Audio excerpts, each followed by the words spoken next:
বিগত আন্দোলনের সময় সেই সুদূর বিলাত থেকে আমাদের নির্দেশনা দিয়েছেন এবং স্বৈরাচারে উৎখাতের আন্দোলনে তিনি বিএনপির নেতৃত্ব দিয়েছেন। আজকে এখানে উপস্থিত সংগ্রামী নেতা মির্জা ফখরুল ইসলাম আলমগীর, আমাদের স্থায়ী কমিটির সদস্য, ময়মনসিংহ থেকে তিনি আমাদের সঙ্গে নেতৃত্ব দেন এবং তিনি আমাদের দেশনেত্রী বেগম খালেদা জিয়ার সার্বক্ষণিক চিকিৎসার দায়িত্ব নিয়ে আছেন ডক্টর জাহিদ।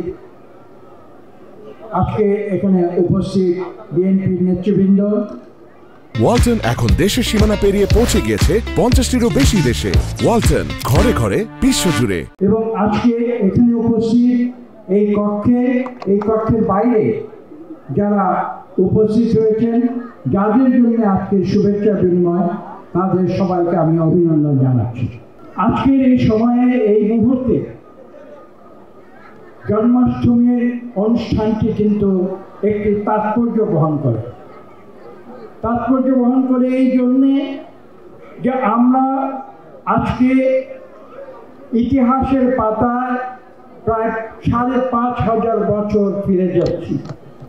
5,500 বছর ফিরে যাচ্ছি, যেদিন জন্ম হয়েছিল ভগবান কৃষ্ণের। তিনি জন্ম লাভ করেছিলেন ভগবান বিষ্ণুর 8ম অবতার এবং তার জন্মতিথি ছিল কৃষ্ণপক্ষের 8ম দিন।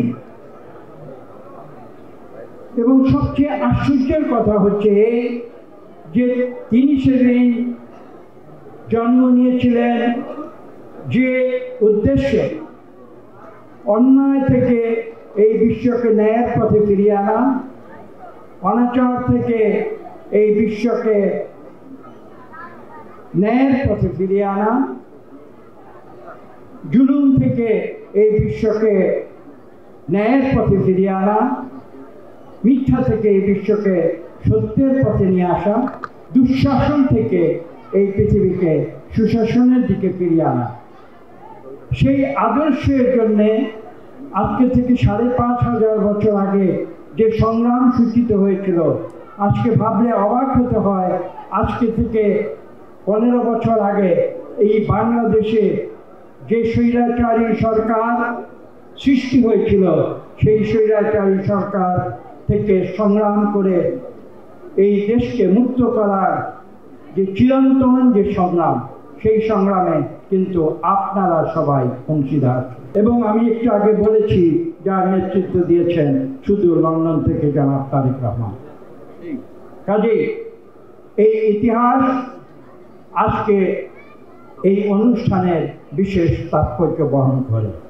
আপনারা জানেন, সেই অত্যাচারী যে রাজা কংস, সেই কংসের বিরুদ্ধে যিনি সংগ্রাম করে মথুরাকে মুক্ত করেছিলেন এবং তিনি জন্মের পরপর যাকে যমুনা নদী পার হয়ে তাকে আশ্রয় নিতে হয়েছিল বৃন্দাবনে, সেখানে তিনি বেড়ে উঠেছিলেন এবং পরবর্তীতে তিনি তার নিজের যিনি কাকা কংস অত্যাচারী, তাকে পরাজিত করে তিনি পুনরায় একটি